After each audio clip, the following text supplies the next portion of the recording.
Isso.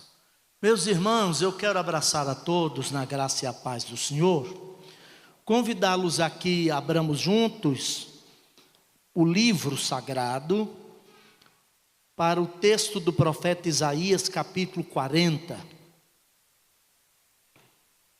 Vamos ler alguns versículos para darmos o pontapé inicial nessa série de temas que nós vamos estudar a partir de hoje. Isaías, o capítulo é o de número 40, os versículos de 28 até o 31.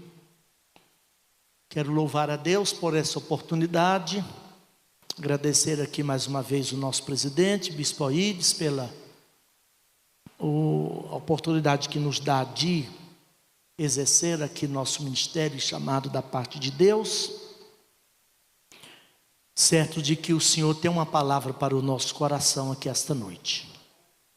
Diz-nos assim o texto sagrado: não sabes, não ouviste que o eterno Deus, o Senhor, o Criador dos confins da terra, nem se cansa, nem se fatiga? Não há esquadrinhação do seu entendimento. Dá vigor ao cansado e multiplica as forças ao que não tem nenhum vigor. Os jovens se cansarão e se fatigarão, e os jovens certamente cairão. Mas os que esperam no Senhor renovarão as suas forças e subirão com asas como águias, correrão e não se cansarão, caminharão e não se fatigarão. Amém. Toma aí seu lugar, por favor. Meus queridos irmãos, a proposta para nosso estudo nesses dias e neste ano, através daquele slogan ali, é a igreja revigorada para um novo tempo. Eu penso que o Espírito Santo de Deus, ao conduzir, ao orientar, ao inspirar, ao iluminar a mente dos nossos líderes maiores na escolha dessa temática, dessa máxima, tem por objetivo nos ensinar necessárias verdades das Escrituras Sagradas no que concerne a nossa condição de igreja, povo de Deus. Mas uma igreja e povo de Deus que precisa necessariamente também conhecer seu tempo, está inserida no seu tempo. Mais uma terceira questão, uma igreja que à luz do Evangelho ouvido, recebido, compreendido e sobretudo apreendido, retido, saiba que nós enfrentamos situações de esgotamento, de cansaço. Talvez pelo fato de que nem sempre nos atentemos para a verdade de que o reino já existe, está aqui, entre nós. Há todo um poder, toda uma graça, toda uma virtude especial liberada da parte de Deus para a igreja. Mas não obstante o fato de o reino já existir, ele ainda não está instalado na sua plenitude. Você é salvo, nós somos salvos em Cristo, mas ainda não completamente salvos, não plenamente salvos, especialmente da presença do pecado e nem do corpo do pecado. E diante de tudo isto também, a realidade à nossa volta, e daí o chamamento do tema, a igreja revigorada para o novo tempo, desafios e embates e combates que se nos apresentam nesse tempo que estamos vivendo, nessa nossa conjuntura, e os irmãos já sabem, tanto quanto eu, que conquanto a igreja não seja do mundo, nós vamos falar disso aqui rapidamente. Essa é uma aula, a gente pretende apenas colocar as bases, esclarecer do aspecto mais da amplitude do tema. A igreja é chamada lá do mundo para constituir-se à parte do mundo e, diferentemente do mundo, o povo de Deus. Alguém chegou a dizer que a igreja é mais útil ao mundo na exata medida de sua diferença do mundo. Quanto mais diferente do mundo, mais ela impactará, mais ela abençoará o seu tempo, o seu mundo. Agora a gente precisa, evidentemente, entender, buscar compreensão. E eu penso que é por aí a voga, o caminho, o norte, a diretriz, que esse tema nos convoca neste ano. E aí, o capítulo 40 do livro do profeta Isaías, que é o texto divisa, tem algo a nos ensinar no que concerne isso que eu acabo de colocar aqui, essas questões que eu acabo de compartilhar com os amados irmãos. Primeiro, pelo fato de que Israel era o povo de Deus, nesse contexto aqui, essa é uma palavra proferida pelo profeta Isaías, lá no 8º século antes de Jesus nascer, mais precisamente o ano 712. E Isaías, já diz os estudiosos, ele é uma mini Bíblia, uma mini escritura. Tal qual a Bíblia tem 66 livros, Isaías tem 66 capítulos. Tal qual a Bíblia que tem 2 testamentos ou 2 alianças, o Antigo Testamento e o Novo, o livro de Isaías está dividido em 2 partes. Aquilo que os teólogos e estudantes chamam de proto-Isaías e o deutero-Isaías. O proto-Isaías tem 39 capítulos e o deutero-Isaías, o proto tem 39 e o deutero-Isaías, o segundo Isaías, tem 27. E a partir do 27 que Deus, através do profeta Isaías, traz alento a um povo cansado. A situação aqui, Isaías está profetizando, e o presente profético aqui, o tempo verbal profético, Isaías está falando de coisas que aconteceriam e cerca de 120 anos depois, como se já tivesse acontecido. E a nação de Israel, tendo em vista a descrição que o homem de Deus, que o profeta fazia do que viria sobre a nação, estava exaurida nas suas forças, cansado. Mas Deus, que é bondoso, misericordioso, e que, embora afirme nas escrituras tantas vezes que o seu povo ainda não é a comunidade ideal no que concerne a perfeição, Ele nos assume como seus, né? Graças a Deus. E o capítulo 40 começa exatamente com essas palavras. O Senhor dizendo àquela nação, àquele povo, dizendo: consolai, consolai o meu povo. Deus os assume como seu. Era um povo que iria ao cativeiro, do aspecto profético aqui da narrativa ou da fala do profeta Isaías, e seria um cativeiro corretivo. Deus chega a dizer que a Babilônia seria o martelo da sua ira, do seu furor, e a Síria a vara da sua ira, para corrigir o seu povo.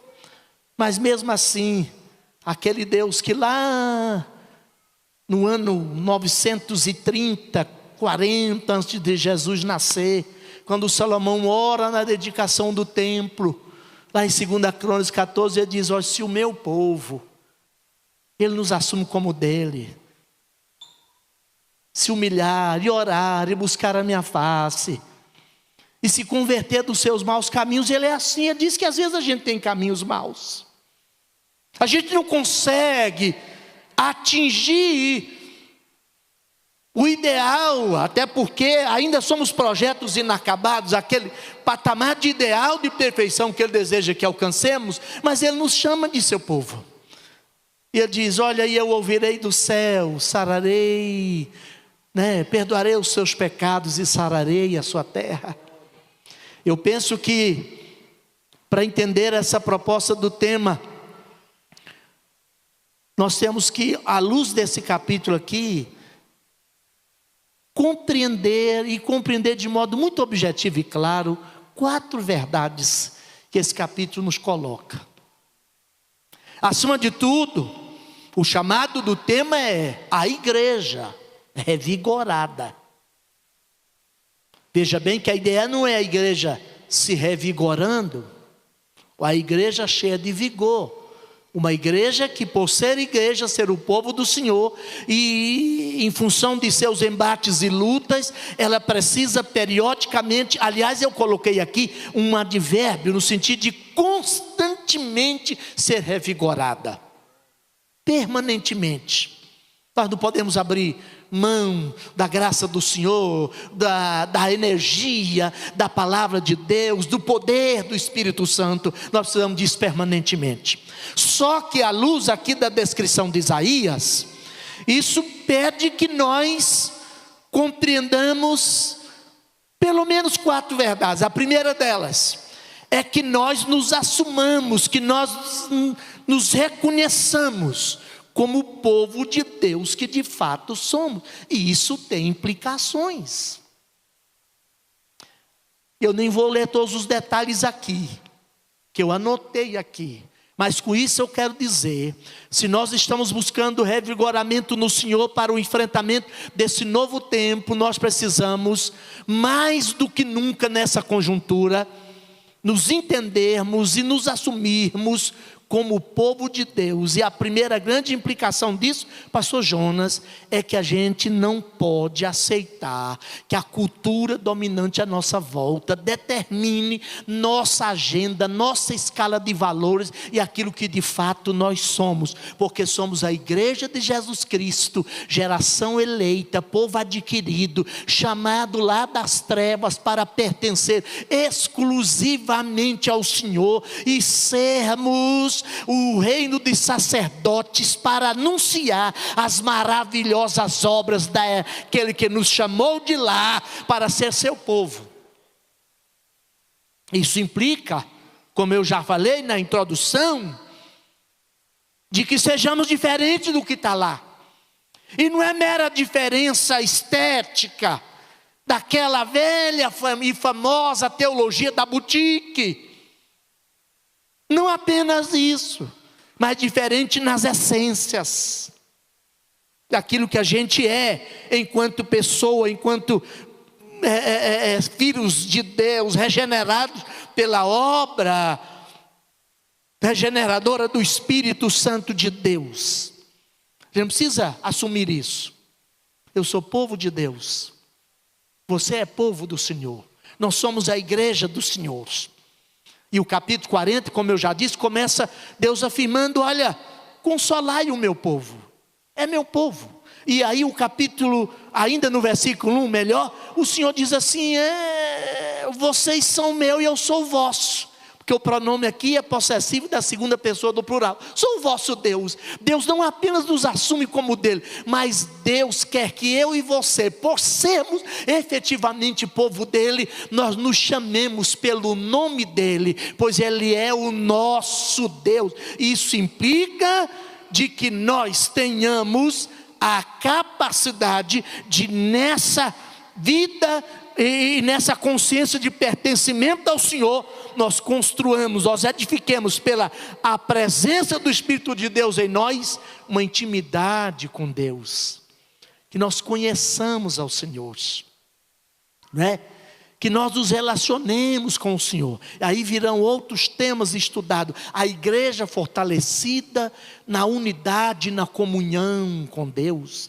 A igreja fortalecida na fé, revigorada na fé e no conhecimento das escrituras sagradas, no conhecimento da doutrina. A igreja revigorada pela esperança da glória final. Deus está conduzindo o seu povo nesse terrível e doloroso vale de lágrimas, porque Ele tem um projeto final, tem uma glória final, e nós só chegaremos lá em função daquilo que a gente já é desde agora, o povo escolhido de Deus.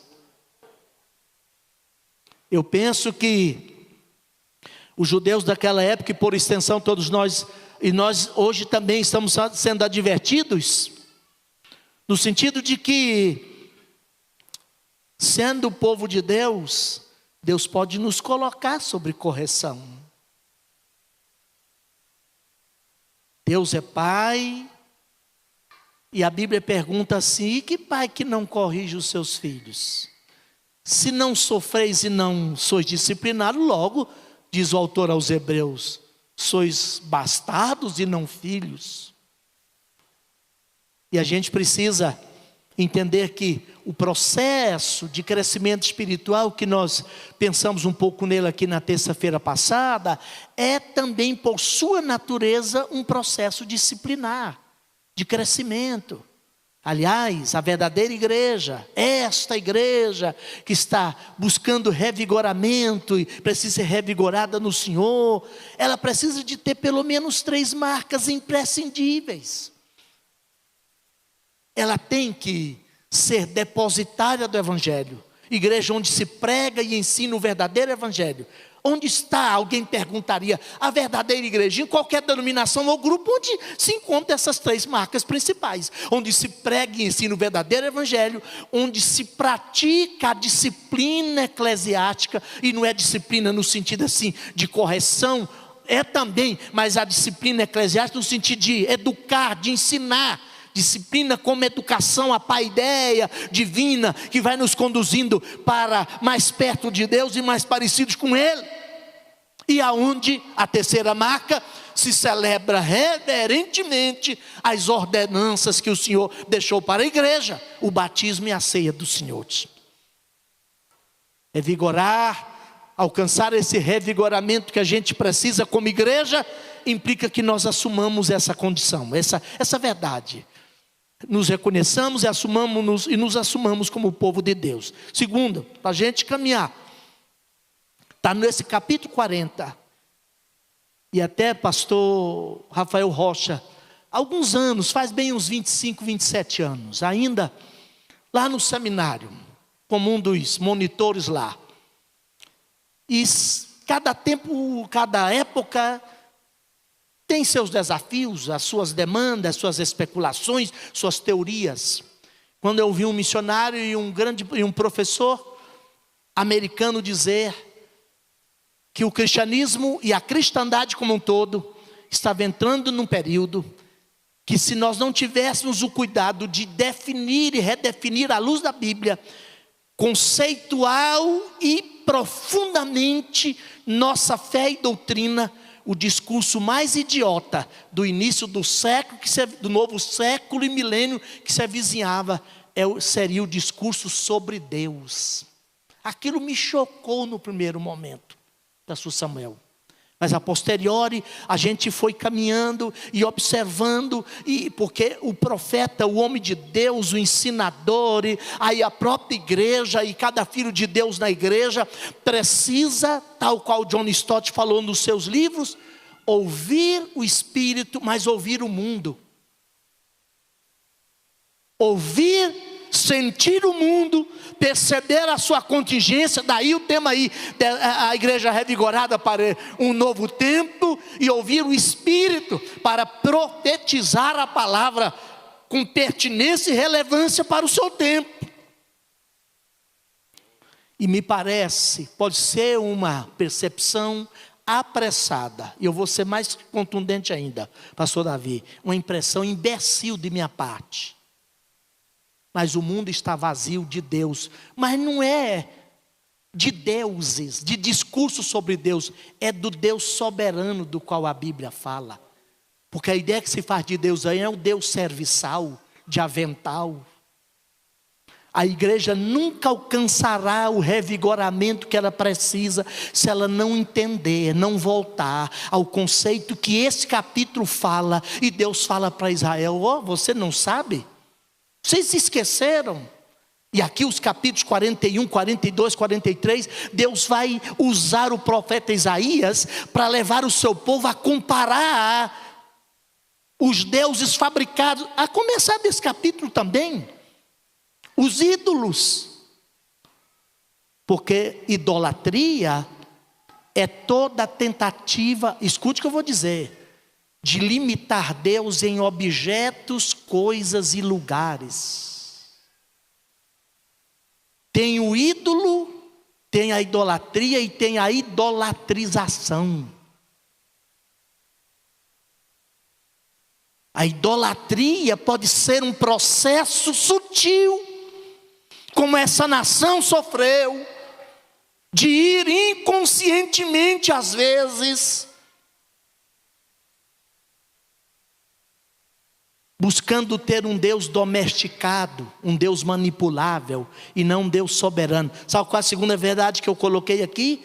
Reconhecermos, admitirmos, e eu até poderia ter colocado um adjetivo aqui, ou um advérbio, reverentemente, a soberania de Deus.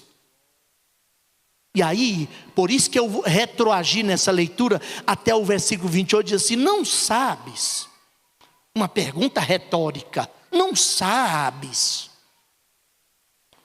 Vocês nunca ouviram que o eterno Deus, o Senhor, o Criador dos confins da terra, Ele não pode ser igualado, nivelado com esses deuses das culturas aí?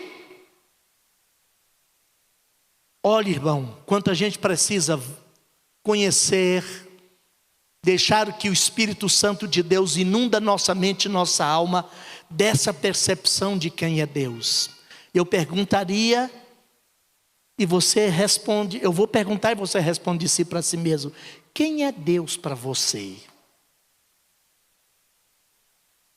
Idolatria, toda a tentativa de fazer do Deus das Escrituras quase que um ídolo mantido no nicho das nossas conveniências, e quando necessário a gente vai lá e lança a mão dele para algumas questões particulares. Se Deus é soberano, Ele tem um plano e um propósito. A igreja só continuará povo dele, e enquanto o povo dele, revigorado pela graça, enquanto entender que há um propósito maior, não tem particularidades e um Deus privatizado, amarrado no pé da nossa mesa. Esse Deus não se deixa domesticar, porque Ele continua no trono da sua majestade e glória. Ele é soberano, e Ele está dizendo isso aqui para Israel: não haverá revigoramento para os cansados e abatidos se a gente não resgatar esse conceito de quem é o Deus das Escrituras. Aí eu entendo hoje que o missionário e o professor americano dizia lá no 92, por aí 93, o mundo está vazio deste Deus, porque se fala muito em Deus e até deuses, mas, pastor José Fernandes, um Deus despersonalizado, um Deus que é uma mera energia, um Deus que é uma força e um poder para se manipular e lançar mão. Não, o Deus que quer revigorar a sua igreja nessa hora é um Deus que está no trono, e Ele, as nações e os povos da terra, mesmo os pagãos, estão sob o controle dele. Cada coisa, nas decisões maiores e mais pertinentes e importantes dos governos e de qualquer área da vida, até os detalhes mais pequenos da nossa vida, estão diante do Senhor, esse grande e poderoso Deus. E a gente tem que reconhecer isso.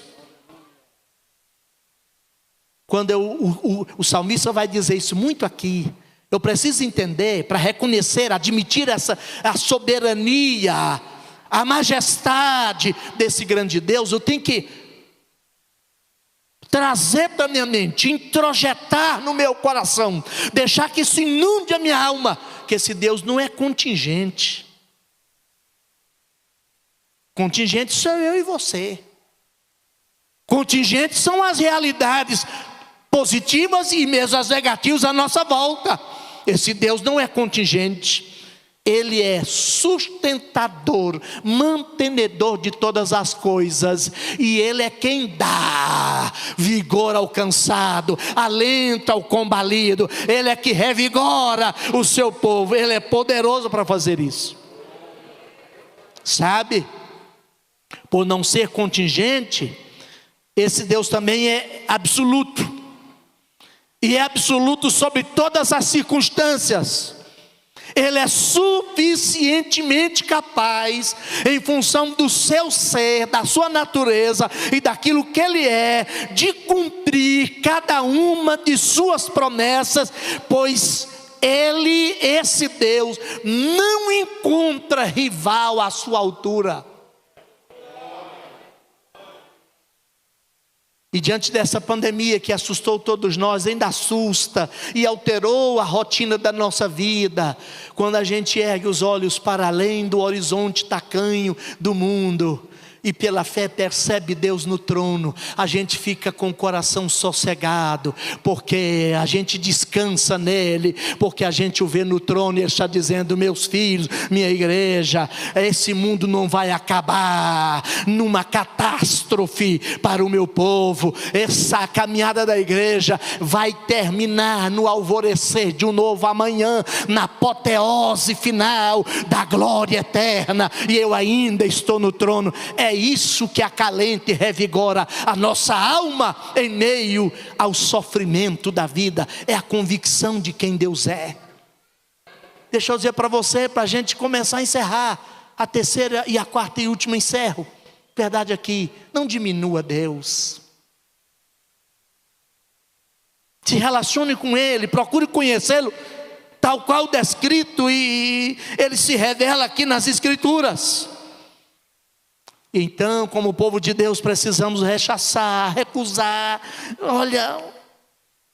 qualquer tentativa dos homens, sistemas, ideologias, organizações, quaisquer que sejam elas, de reduzir Deus a uma ideia impessoal e abstrata. A Bíblia diz assim, o Salmo 103:19, Deus tem estabelecido o seu trono no céu e governa sobre tudo. Quando eu e você tivermos a consciência de quem é esse Deus, na sua onipotência, sua onisciência e na sua onipresença, onde quer que nós estejamos, nós vamos estar com um reverente espírito de adoração e culto, porque onde eu estiver, aonde eu porventura pisar, Deus estará lá, porque não há nenhum espaço nesse imenso universo onde Deus não esteja. Isso garante segurança para o Filho de Deus, isso faz sossegar o nosso coração, porque antes de tudo, Ele é nosso Deus, Ele é nosso Pai, e Ele está sempre presente. Bendito seja o nome do Senhor. Mas eu não posso reduzi-lo, eu não posso trazê-lo para essa dimensão de demiurgo, de Deus menor, das culturas e da agenda desse nosso mundo. Não, Ele é Deus soberano, majestoso, que habita na mais imarcessível glória. Esse mesmo profeta Isaías diz que Ele habita no alto e sublime trono, mas também com o contrito e quebrantado de coração. É paradoxal isso, né? Um Deus que é maior do que todo esse universo, que é imenso, vem bondosa e misericordiosamente aconchegar-se nessa velha e envelhecedora e envelhecida choupana chamada vida humana. E quando essa casa que é provisória, fosse definhando e entrando em decrepitude. Paulo escreve em 2 aos Coríntios que ele tem um tabernáculo, aliás uma casa, um edifício feito não por mãos de homens, lá nos céus, porque o desejo dele é que nós o conheçamos e saibamos que ele habita, ele é Deus presente, ele é Emanuel, você e eu somos morada dele. Terceiro e penúltimo, para a gente encerrar, é preciso reconhecermos ou admitirmos que na nossa condição humana enfrentaremos fragilidades e contingências as mais diversas que demandarão uma busca de revigoramento.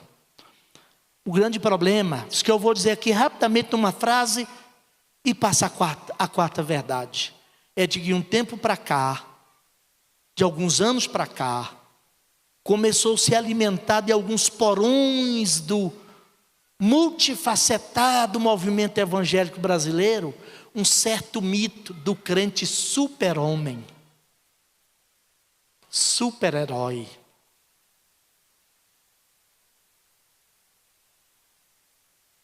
Crentes que esquecem de que a promessa do revigoramento é para a gente que está cansada.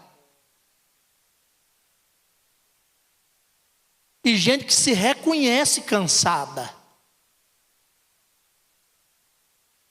Tem alguns movimentos que de 25 anos para cá, e eu não quero citar nome, mas vocês são inteligentes e percebem isto, que a pessoa se adere e se conforma com uma coreografia de crente, um palavreado religioso, e é só porque ele aprendeu a fazer um reteté e tal, aí ele esquece de que ele é fraco, ele tem fraquezas, ele tem contingências e fragilidades humanas que vai demandar em todos os momentos da sua vida, ou eventualmente, não em todos os momentos, eventualmente em algum momento da sua vida, buscar revigoramento em Deus. Sai desse mito, dessa ideia de crente super-herói.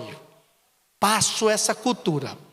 Mas pastor Eliseu trabalha na rádio e tem mais contato com esse mundo da enologia, né? Esse mundo gospel aí né? do show business, da música evangélica. Teve uma década aí que o sujeito estava dando chute na canela do capiroto, empurrando ele de ladeira abaixo, esquecendo de que o cabra é quadrado, ele não rola. Irmão, não brinca com isso não. Aí tem uma geração de crentes que está todo dia comprando mandinga, rosa ungida, água benzida, não sei mais o que, porque já não dorme de noite, e escuta barulho, e se vê um vento na cortina já é o capiroto, já é o demônio, porque ficou infestado com esse negócio, mas começou com a ideia de que é grande demais, que ele podia cuspir na cara do capeta. Não vai essa não. Você não pode superestimar o diabo. Ele está vencido em nome de Jesus Cristo. E cada um de nós, pelo sangue do Cordeiro e a palavra desse testemunho, nós o vencemos dia a dia e todo dia. Mas também não subestime o inimigo. Não brinque com isso não. Deixa a sua alma ficar restaurada em Deus. Tem fragilidades humanas. O texto diz aqui que até mesmo os mais vigorosos dos homens, os moços, os jovens, se cansam e se fatigam. Tem dias na nossa caminhada, pode até ser assim na descrição do salmista, eu acho que alegoricamente, metaforicamente, dizendo que o Senhor dá força ao que está cansado, revigora as forças de quem não tem nenhum vigor. E a gente até pode eventualmente voar com asas como, é uma símile, né? Como o que de águias. A gente pode estar por cima, mas a gente vai continuar amanhã. Amanhã pode não voar, a gente vai ter que correr. Depois de amanhã a gente às vezes não consegue correr, mas a gente vai caminhar. O importante é que a gente chegue lá. Veja que há um elemento decrescente aqui. Começa voando como águia, depois está apenas correndo como um atleta, e depois caminhando às vezes tropegamente, como um caminhante cansado. Mas nós vamos chegar e ouvir o Cordeiro de Deus dizer: vinde benditos de meu Pai, entre para o repouso que está preparado para vocês desde a fundação do mundo. A gente precisa reconhecer.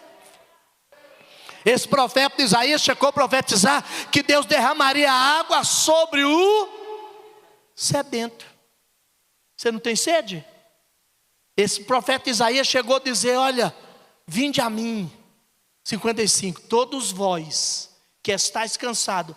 Não é que o Espírito foi assim: eu vou fazer aqui um aparelho aqui para ver se você está cansado. Não, é o cabra que toma o Simancol. Falei: eu cansei, eu preciso de ajuda. Mas o cara que está sempre de salto alto, ele nunca vai sentir necessidade de Deus. Aí o salmista, o profeta vai dizer: olha, vinde a mim todos vós que tendes sede. A sede é sua, é minha. E eu é que entendo, eu é que admito que eu tenho necessidades e fragilidades. Então eu vou a Ele, peço a graça dEle, Ele me revigora. E a graça do Senhor vem sobre nós e a gente vai vencendo passo a passo a carreira cristã. Amém? Fique em pé agora, como conclusão eu coloco a quarta questão. E o bom de tudo isso é que esse Deus está aberto, graciosamente disposto a revigorar as nossas forças, né? A dar vitalidade ao cansado e aos combalidos pelas lutas da vida. Mas aí vem a quarta questão. Submetamo-nos às condições do Senhor. O que é que o texto diz? Diz assim, olha: mas os que esperam no Senhor. Tem algumas condições impostas. Eu coloquei aqui. Primeira grande condição: admitir a grandeza de Deus e imaginar e entender que é impossível esconder algumas coisas dele, pois sendo ele o que é, ele sabe quem somos em profundidade, nos porões mais secretos do nosso ser. Escute bem, é uma insensatez dizer e entender quem esse Deus é e querer levar ele na conversa. Lê do engano. Lê do engano. Agora ele é bondoso. Sabe quantos anos ele esperou Israel? 600 anos. E Isaías aqui está nos últimos 100 anos, Deus aguardando Israel fugir daquela rota da idolatrização e essa coisa toda, e Deus vai permitindo. Quando a gente foge do propósito do Senhor, Deus fala assim: pode ir por vossa conta e risco, consequências também serão vossas.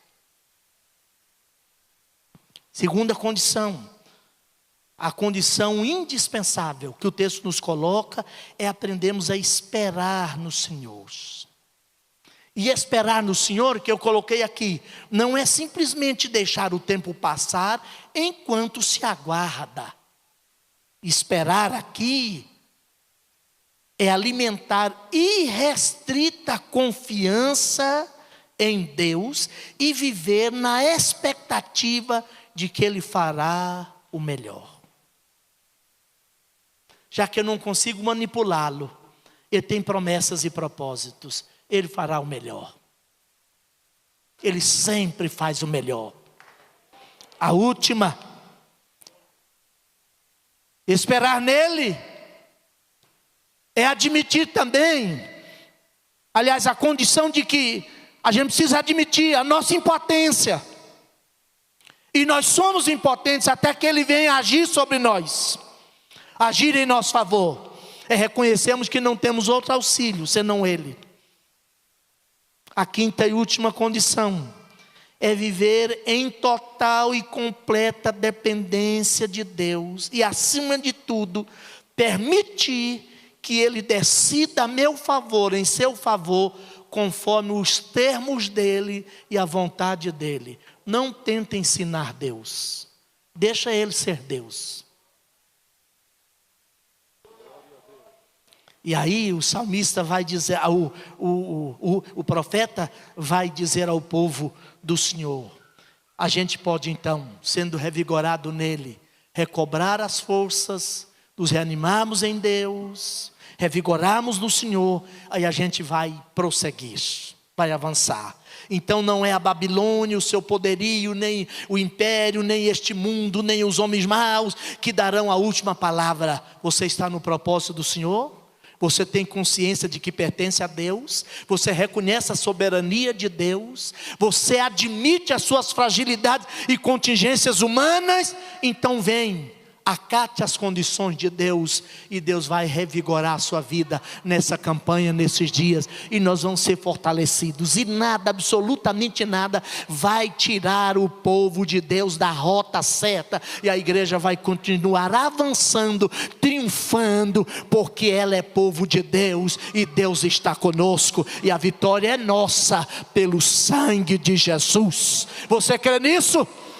Ora então comigo. Graças te damos, Pai, porque nós somos a sua igreja e o seu povo, e o Senhor bondosa e misericordiosamente tem nos conduzido através da jornada da vida, e o seu povo vem atravessando séculos e milênios, tantas vezes, Senhor amado, atravessando vales escuros e sombrios, mas o Senhor está sempre presente, sua mão sempre nos toma, nos revigora, nos fortalece, e agora nesta campanha, nesses dias, a sua igreja está buscando encontrar no Senhor a força necessária para continuar avançando, e avançando rumo ao alvo proposto para o seu povo, até o dia final.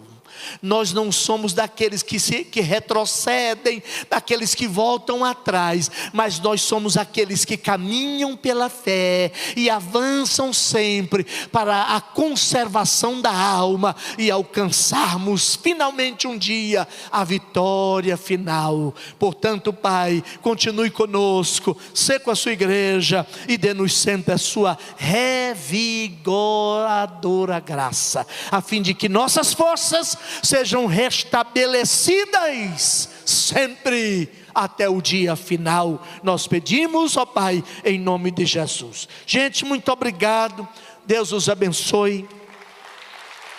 Quero mais uma vez de coração agradecer o nosso presidente.